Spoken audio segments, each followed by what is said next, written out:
Қазір міне әріптестер, сіздерге аяқ астынан сіздерді жинап отырған себебім нау талаптан қазір бізге разнарядка бойынша список жинауға хат түсіп отыр. Және де курстың сроктары барлығы келіп жатыр. Сол себепті осы курсқа сіздерден осы разнарядкаға сай педагогтарыңызды жинау керек болып тұр. Яғни осы разнарядка сіздердің барлықтарыңызда бар. Қазір основной тағы да жалпы неделяға бөлінген графикті ашамын. Сол себепті осы разнарядка бойынша сіздерде электронды алдында жіберген едім ғой. Соны шығарып қолдарыңызға ұстап отырсаңыздар да болады. Бар ма барлықтарыңызда?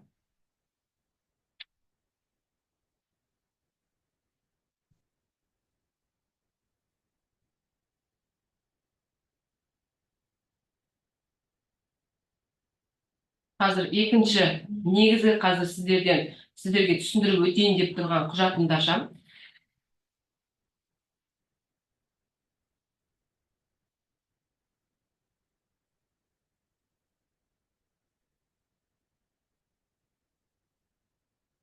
Қазір міне қарап тұрсаңыздар, негізі талаптан түскен толықтай разнарядка бойынша бізде бірінші неделя, екінші неделяда бөлінгендер бар.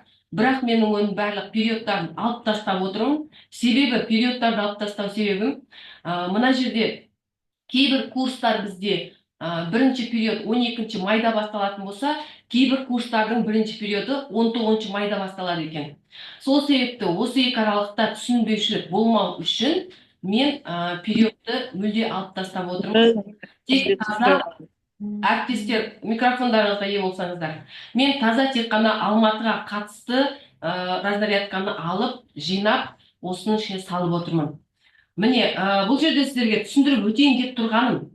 Мысалы, бізде міне, қазір кішкене үлкейтіп жіберейін.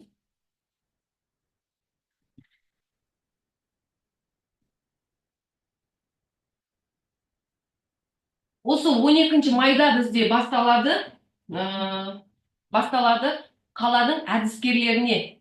Ол жерде әдіскерлер Алматы қаласынан жалпы бізде Алматы қаласында өтеді деген сөз. Мына жерде көріп тұрған болсаңыздар, міне курс қазақ тілінде үстінде тұр, иә. Болатын мерзімі 12 майдан 23 майға дейінгі аралықта.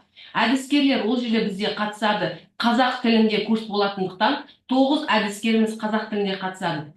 Ол жерде энерго колледжден бір әдіскер, педагогикалық колледжден бір әдіскері, педагогикалық колледж бірінші, екіншіден бір әдіскер, политехникалық колледжден, бизнес колледжден, высший медицинский колледжден, автомех, кади, электромех колледждерінің методистері, яғни Алматы қаласында өтетін осы курсқа 12 май мен 23 май аралығында қатысады.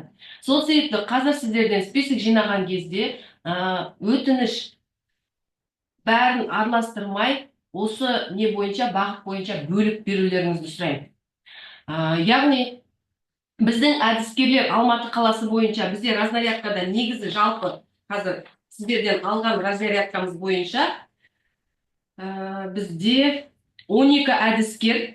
Ол 12 әдіскердің 9-ы қазақ тілінде, осы міне 12 майдан бастап Алматы қаласында оқитын болатын болса, 3 әдіскер орыс тілінде таңдаған. Ол бізде басқа регионда, қазір іздеп тауып алайық, қай жерде әдіскерлер. Міне тұр екен. Павлодар облысында өтетін, яғни 2 июньнен 13 июнь аралығында Павлодар облысында оқитын болады. Ол бізде спорт колледждің методисі, принт медианың методисі және политехникалық колледждің 2 методисі, яғни осы орыс тілінде таңдаған методистер осы жақтан барып оқиды. Әріптестер, методистер бойынша түсінік жете ма? Бізде осы 12 май мен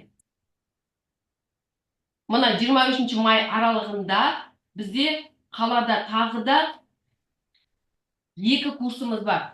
Ол скафолд деп аталатын жалпы білім беру пәндерінің оқытушылары мен гуманитарлы экономикалық пәндерден оқытатын педагогтарға арналған курс. Ол жерде бізде жалпы қала бойынша осы біздің 22 колледжден 110 педагогты беріп отырмыз. 110 педагогтың барлығын санап отырып осы жерлерге бөлдік. Әрине, әр колледжге андай ауыр болмасын деп, әр мезгілге барлығы бір-бірден бөлініп, бірден екіден бөлініп қойылды. Яғни бір дегенде бәрін жібере алмайтындықтан. Мына скафолдта қарап тұрсаңыздар, міне Алматы қаласында өтеді. Тақырыбы үстінде тұр скафолд деп. Одан кейін Алматы, ол жерде 25 қазақша. 25 қазақшаға қай колледждің педагогтары кіретін санымен көрсетіліп тұр. Көріп тұрсаңыздар, міне Энергодан біреу, АКТК-дан екеу, КИТИК-тан біреу, Пед-1-дан біреу, Пед-2-дан біреу, ВМК-дан біреу, Академиядан біреу, Политехтан екеу, Акситтан біреу, Актиктан біреу, Бизнестан біреу, екеу, АТК-дан біреу, Многопрофильныйдан біреу, Автометтан біреу, ПТК-дан екеу, Кадидан біреу, Активтан біреу, Актимнан біреу, АСТК-дан біреу, Электромехтан екеу деп тұр. Бұл қазақ тілінде оқитыны. Дәл осы уақытта бізде міне орыс тобы да қатар оқып жатады. Ол жерде Алматы қаласында өтеді, бірақ 17 адам. 17 адам тоже міне көріп тұрғандай, әр колледждің нақты қай колледждер бар, соларды көрсетіп отырмыз. Дәл осы мерзімде басталатын тағы да тамақтандыру деген бізде Алматыда өтетін Алматы қаласының базасы КИТИК колледжі деп беріп отыр. Но бірақ ол КИТИК колледжінде өтпейтінін нақты курс басталған кезде анықталып, оны шешілетін болады. Жалпы тамақтандыру бойынша бізде Алматы қаласында өтеді курс. Оған бізде жалғыз бизнес колледжден бір ғана педагог, яғни ол орыс тілінде болғандықтан, бизнес колледжінің педагогы тамақтандырудың орысшасын таңдаған біреу ғана болғандықтан разнарядкадағы. Осы жерде отыр. Әріптестер, ары қарта жүре беретін болсақ, барлығы тура осылайынан, тек мысалға алып қарайтын болсақ, өңірлері және өтетін орны жазылған. Өтетін орны нақты жазылмаған болса, әлі белгісіз деген сөз. Сол себепті ол жағын енді уақытты жақындаған кезде тағы айта жатармыз. Қазір мысалға 19 май мен 30 май аралығында басталатын курстың қарайтын болсақ, міне таблицасын. IT орынбасарларға арналған курс, ол Атырау қаласының АПЕК деген колледжінің базасында өтеді. Ол жерге қазақ тілінде таңдаған бізде Аксит колледжінің IT орынбасары болып табылады. Яғни бір орынбасар бізде қазақ тілін таңдағандықтан, қазақ тілінде республика деңгейінде Атырауда өтетіндіктен сол жаққа командировочно жіберулеріңіз керек болады.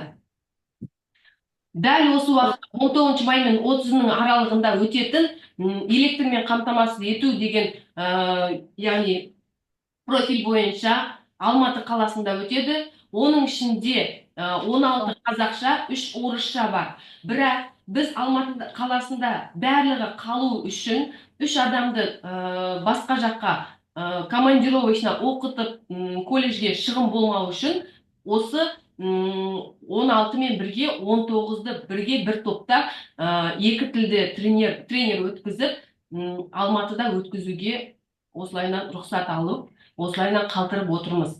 Сол себепті бір топтың ішінде 16 қазақша, 3 орысша бірге оқитын болады.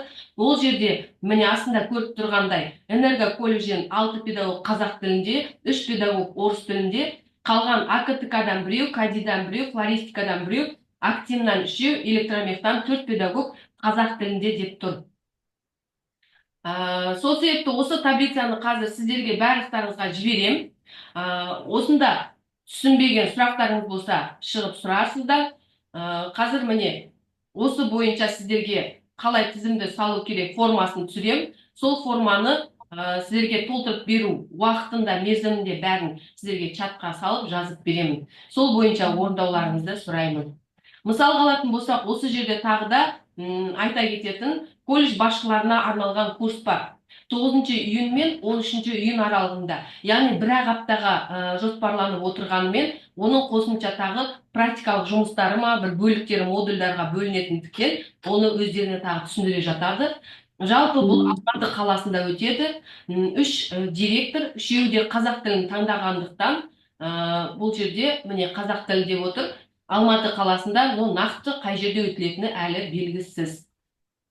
Осында дәнекерлеу ісі бойынша Алматы қаласы АСТК колледжінің базасы деп белгіленіп тұр. 8 қазақша. Ол жерде автомеханикалық колледжінен 2 педагог, Аптек колледжінен 2 педагог, Кадидан 2, электромехтан 2. Бірақ ол 8-і жалпы осы курс АСТК-да нақты өтеді деген не емес, әлі оны шешілуде. Жалпы бұл биылғы курстардың барлығын қай жерде центр компетенция бар, сол жерде өткізіп, нақты практика жүзінде көрсетілетіндей деп шешіп жатыр. Осы дәнекерлеу ісінің несі орысшасы бізде Аптек колледжінің бір педагогы, ол Қарағандыға барады. Қарағандының нақты қай колледж екені әлі анықталмағандықтан, Қарағандыда өтетін, яғни ол 19 сентябрь мен 29 сентябрь аралығында командировочно жіберулеріңіз керек болады. Жалпы алған кезде осы жерде барлығын ашып, толықтай сіздерге түсінікті болатындай жазып қойдық. Мысал қалатын болсақ, мына жерде түсінікті болмай қалатындай деп, мына жерде колледж басшыларының орынбасарлары 6 октябрь мен 17 октябрь аралығындағы аралықтағы 8 орысшаны қарайтын болсаңыздар, осы жерде бізде Алматы қаласында өтеді ол. Ол жерге Академик колледжінің бір УМР деп тұр. Бизнес колледжінің бір УМОСы деп тұр. АТК колледжінің бір УМР, многопрофильныйдың колледжден бір УПР және бір УМР деп тұр. Сол себепті әріптестер, жандағы каждый жазылған нәрсеге өздеріңіз мұқият болып берсеңіздер. Кади колледжі мысалға именно профильный обучениенің заңын берген болатын. Осы мына разнарядка бойынша түсіндіргенім түсінікті ма сіздерге? Осы бойынша нақты адамдардың тізімін бересіздер. Бада боласы? Машинан бағана мен кнопкасын басып жүріп отырып. Дауыстарыңызды.